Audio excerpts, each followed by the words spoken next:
the archives of the French Freemasons, took them to Germany, and they rounded up every single Freemason they could find in France and had them killed. They sent them to concentration camps. They had this conspiracy theory of history that Freemasons are dangerous and have to be exterminated, like Jews. Well, this was very stupid, in my opinion. To put it mildly, it was unethical, it was wrong, it was just against everything that I believe in. But that's what they were doing. Because they had no respect for human rights in themselves. It was only for the rights of people that are like us, like good German Aryan types. You know, if you're slightly dark, slightly Semitic, or from another race, you don't have rights. And they look down on other people. Well, that was all just very stupid and ignorant. And unfortunately, that's what the Nazis did. They were killing all the Freemasons of France, which is why the French don't really like what they did, and why a lot of people joined the resistance and opposed the Nazis. Okay, that's a little bit about the Grand Orient thing. And it's interesting.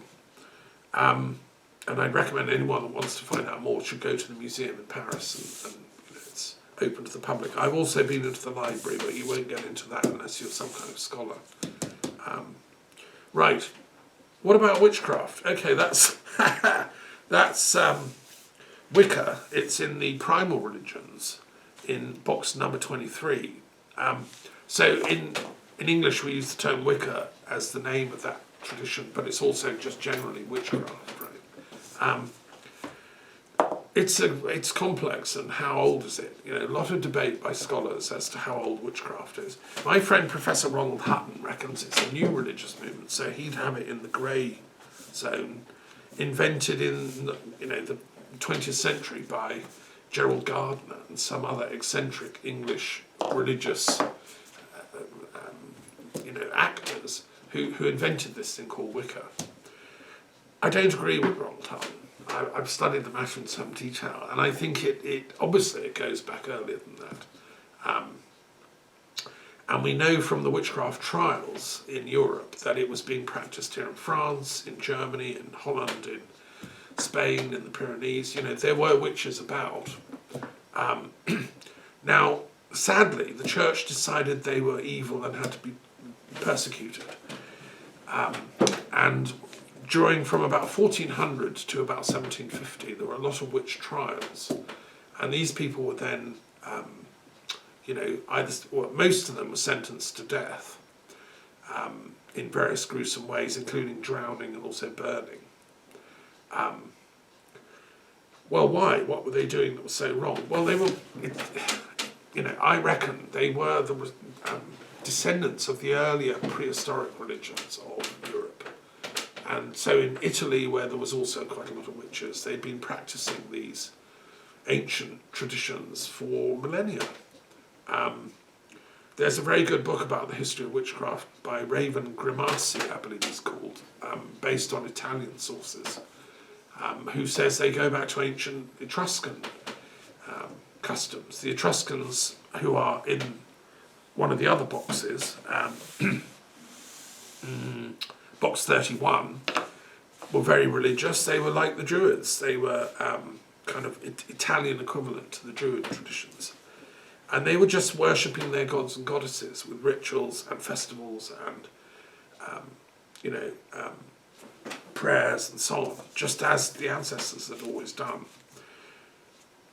I think the church made a mistake in thinking that was somehow antithetical to what Christ would want.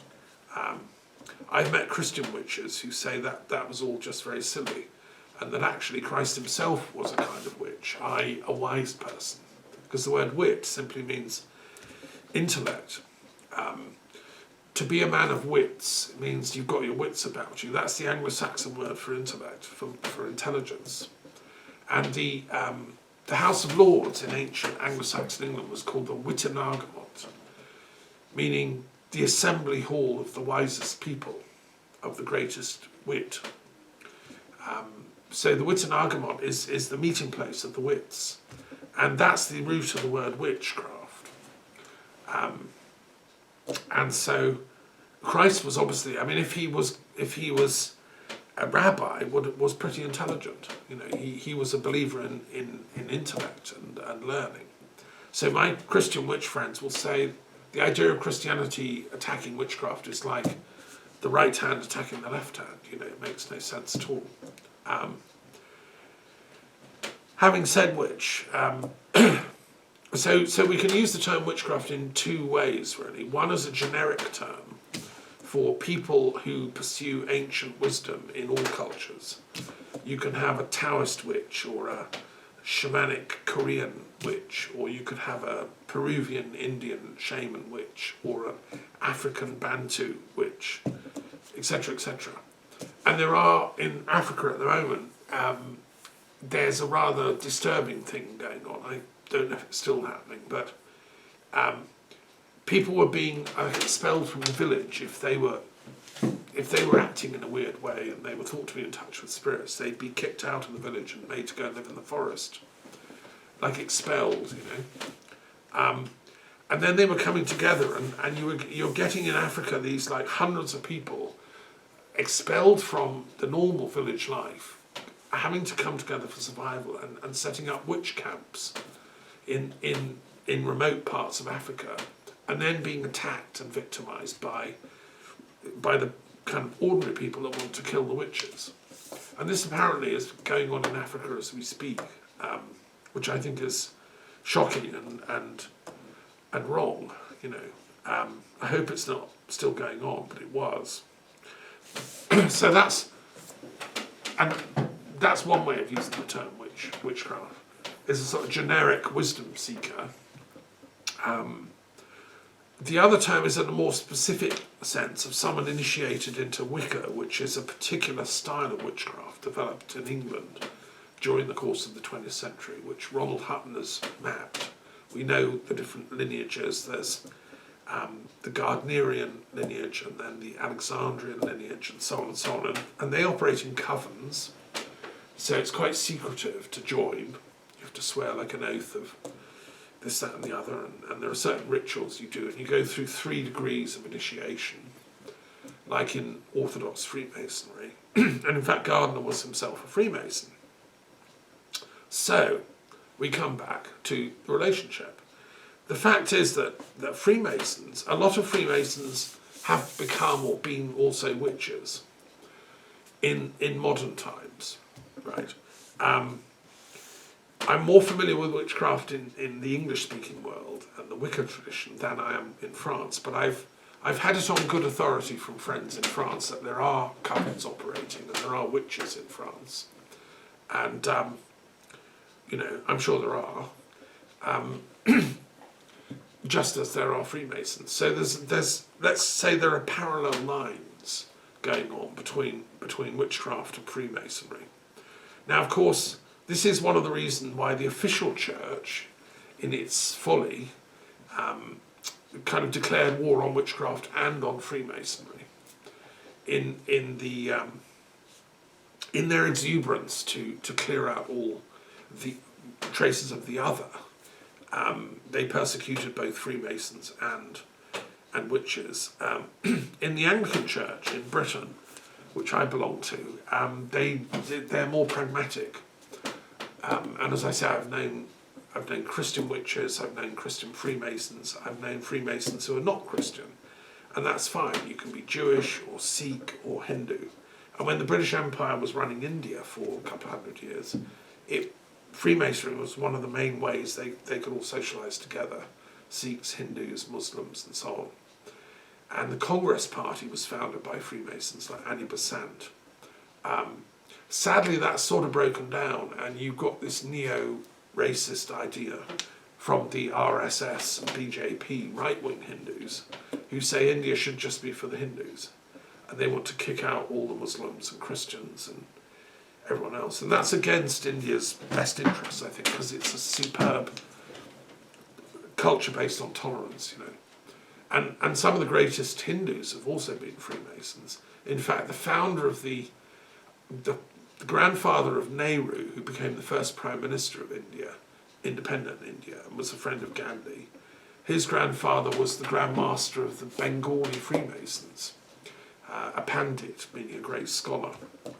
and from them descend Indira Gandhi and Rajiv Gandhi, who was blown up by extremist Hindus, just as Gandhi was assassinated by extremist Hindus.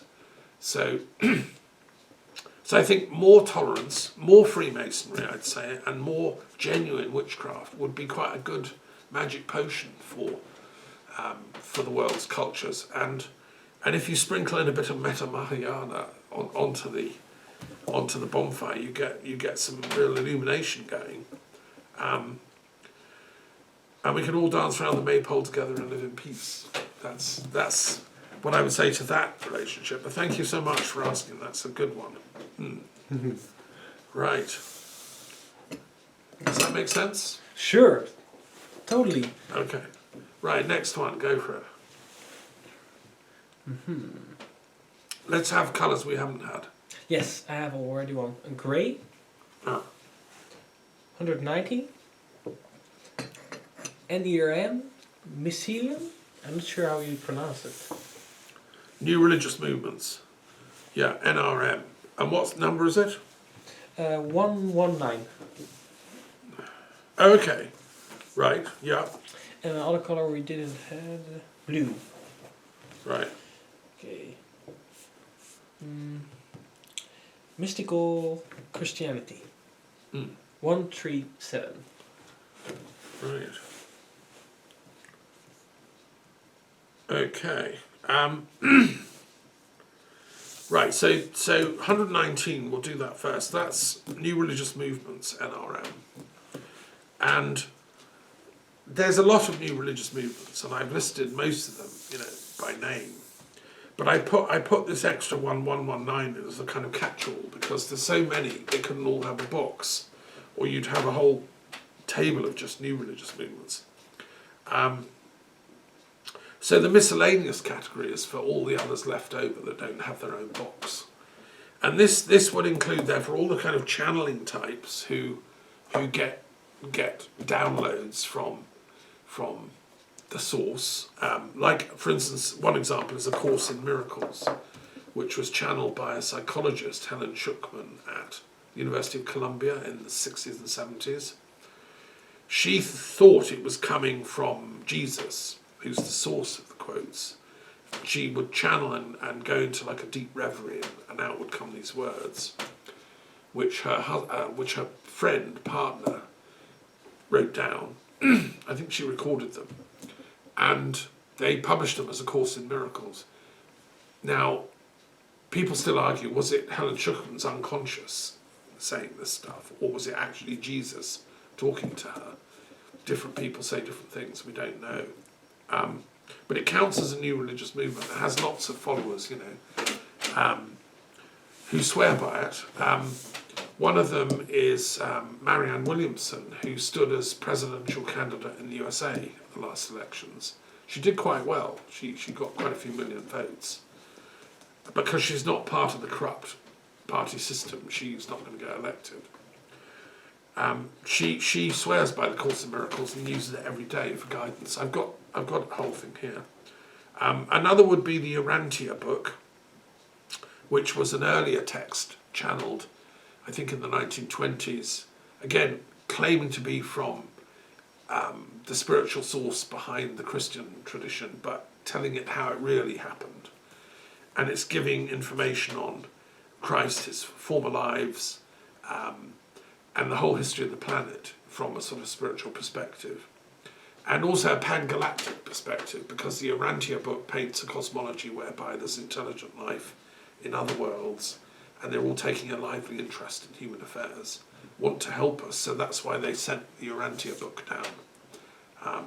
And again, some people swear it's true, genuine, it was a genuine thing. Others say, well, it's just someone's very active imagination who's plugged into the unconscious. Another example would be the Edgar Cayce teachings. Edgar Cayce was an American healer, spiritual healer, who could tune into people's illnesses just psychically. So if you presented yourself with an illness, he'd say, oh yeah, I can see there's problems with, your left shoulder, and that's because you did this or that. and then there's problems with your kidney. And so he'd go into trance and be able to give diagnoses and get cures for people. He'd say, you've got to take this herb or that herb.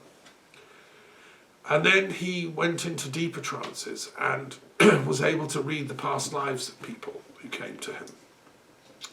So he would say things like, yeah, the reason you've got lung cancer is because, in a former life you were a slave owner and you used to beat your slaves to death, so this is coming as karmic retribution.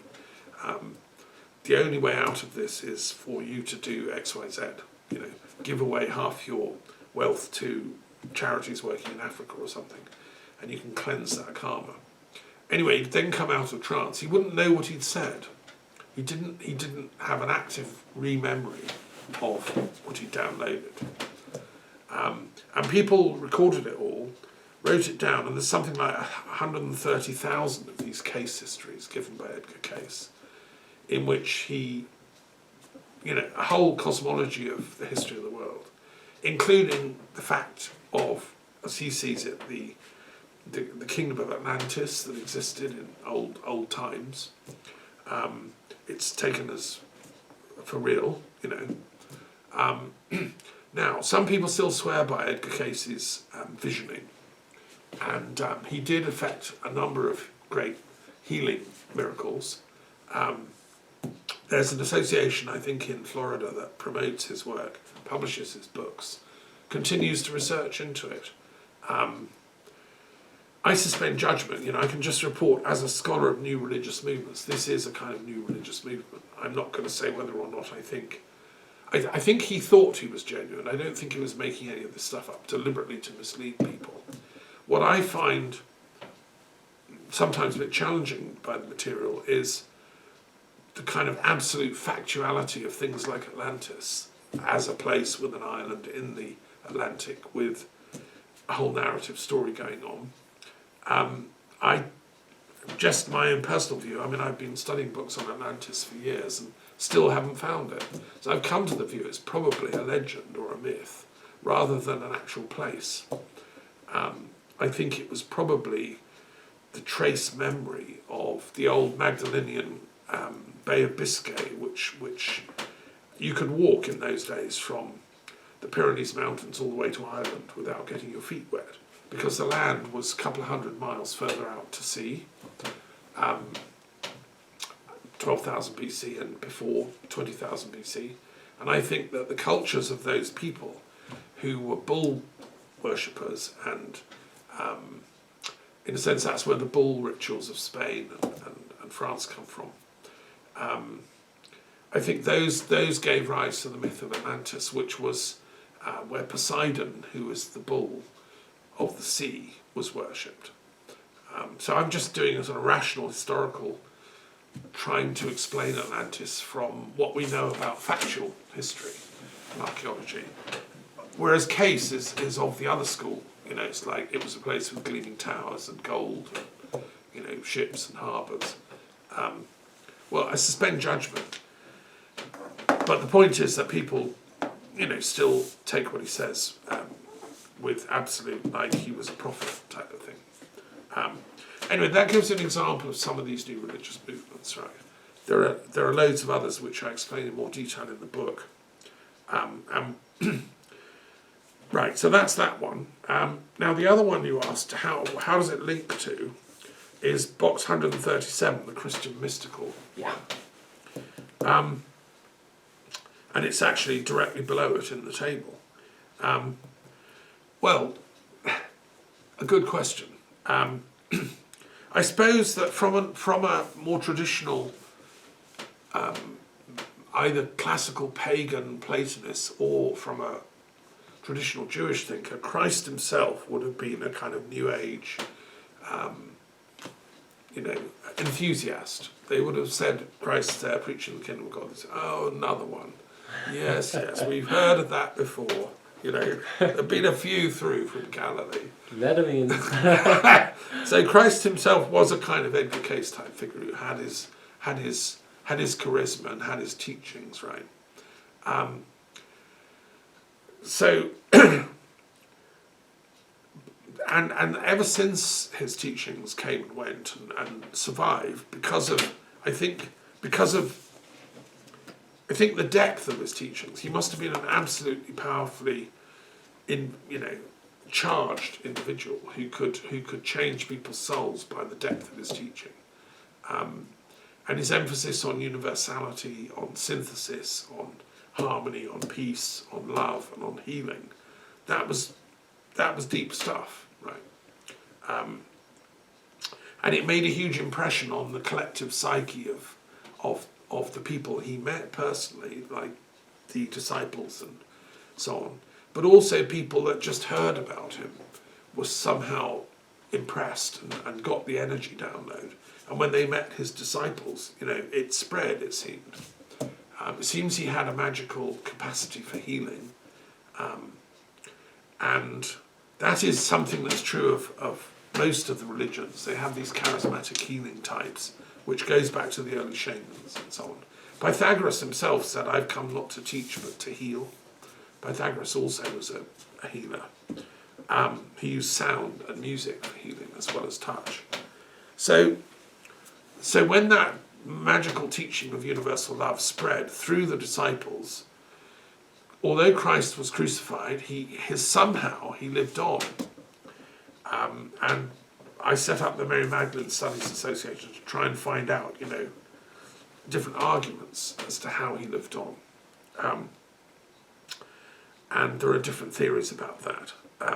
My youngest daughter, is about to train as a vicar in England, in the Church of England, and do a theological degree, and no doubt she'll be studying this business of the resurrection and how it happened, and was it a one-off? Is he the only guy in the whole of history to ever have this kind of experience, and does that prove that he was the only begotten Son of God, which is the Orthodox Christian perspective, or was he somebody having like a near-death experience who was revived after the tortures of the crucifixion, which was ended rather rapidly?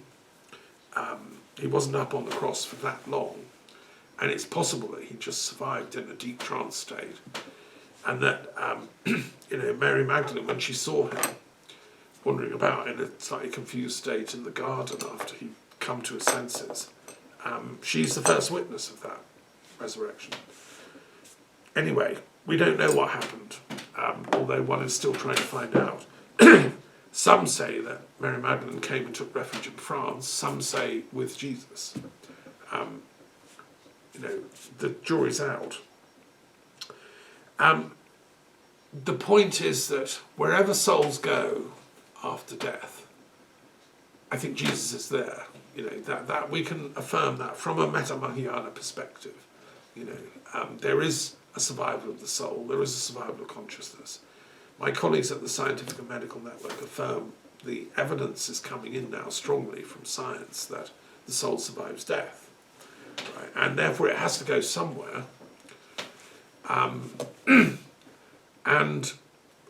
And so Christians believe that Christ has gone to the most auspicious of those somewheres, that he's in a kind of heaven world, if you want, and can then look down on this plane of suffering and still, through his disciples, the saints, right, send grace and illumination into our lives, even now.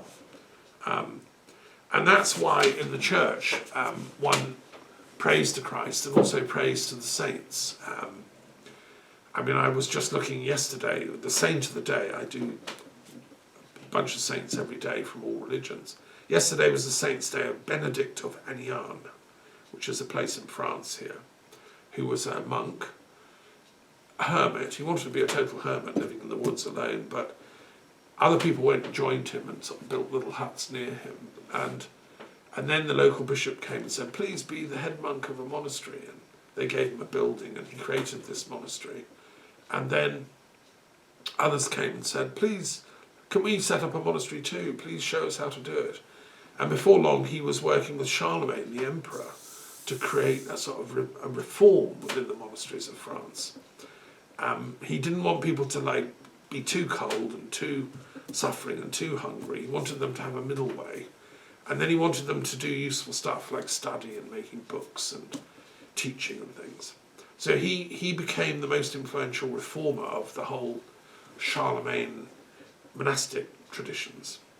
little old guy. Nobody's ever heard of him anymore, really. Benedict of Anian, and but Christians believe that if you can contact these departed saints, they can still send down grace to us from the other realms, and that's really the heart of the Christian mystical tradition.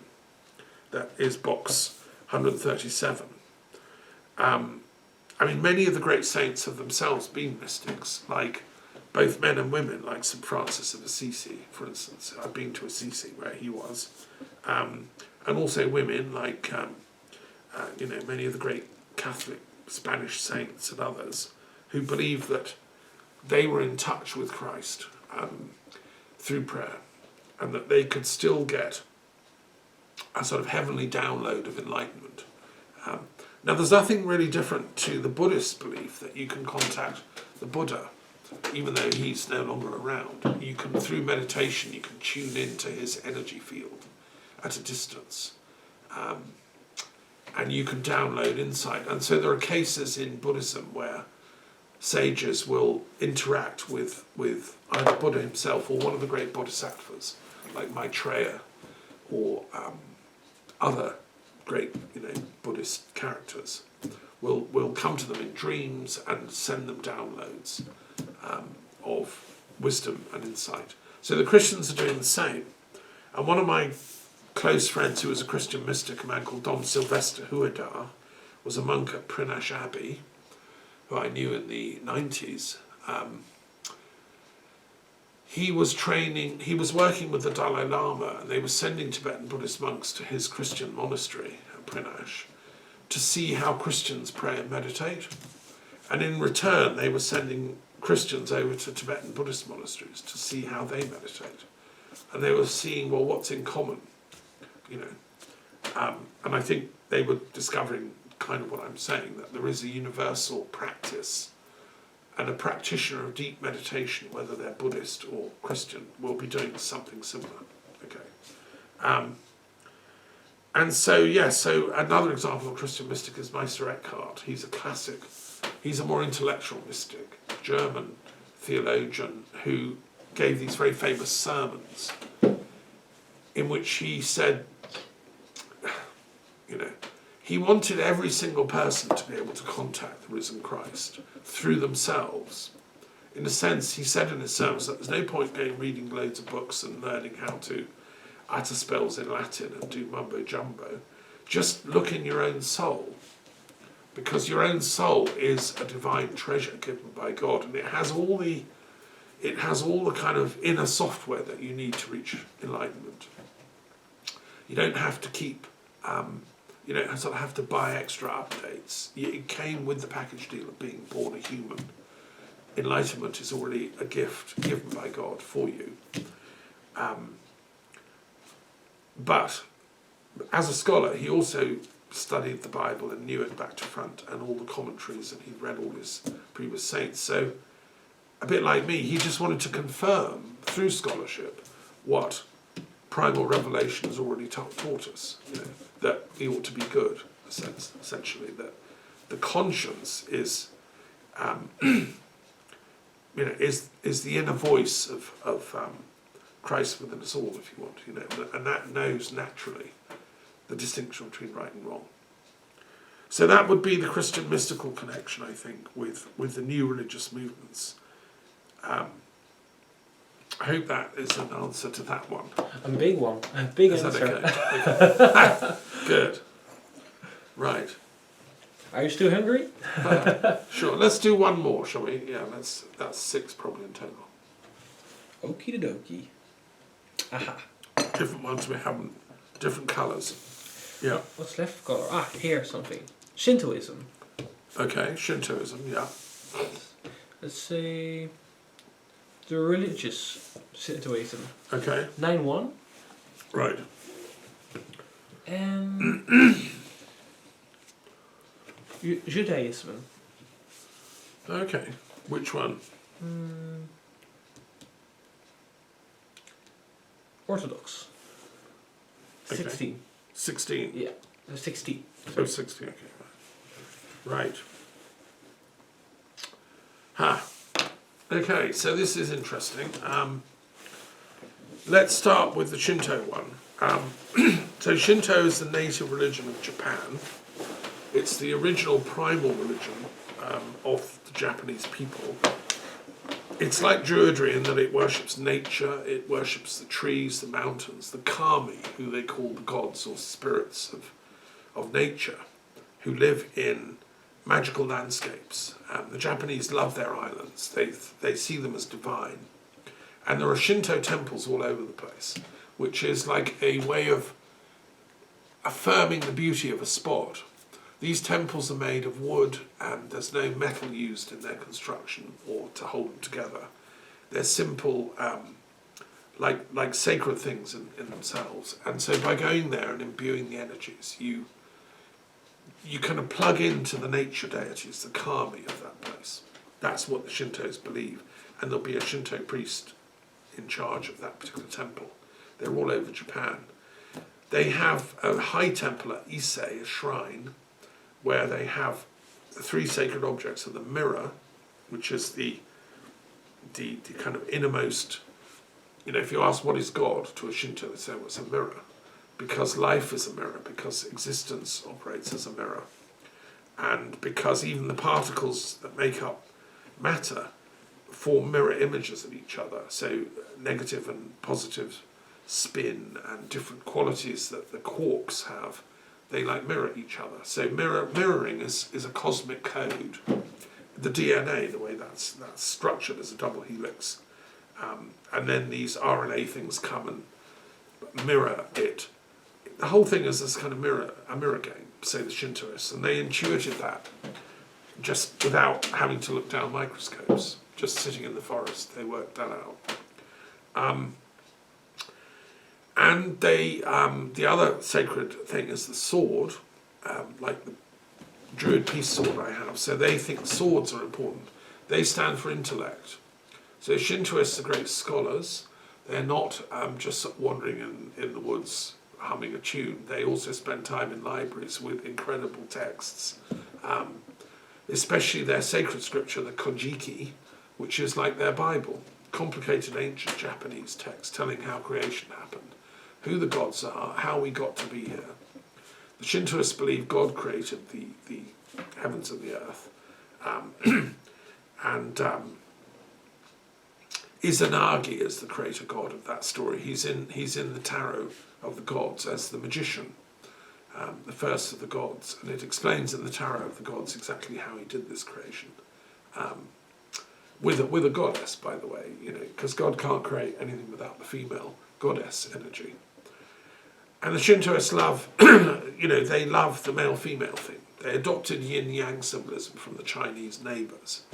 And the Shintoist scholars went and sat at the feet of Chinese Confucianists and Taoists and said, that's very interesting, thank you very much, we'll take that back to Japan. And they've evolved the yin-yang cosmology of Chinese thought into Shintoism. So sexuality is very sacred for them. Male and female coming together is a beautiful thing. So you find little sculptures dotted around the Japanese landscape of little phalluses made of stone. And those are auspicious things. The Japanese love those.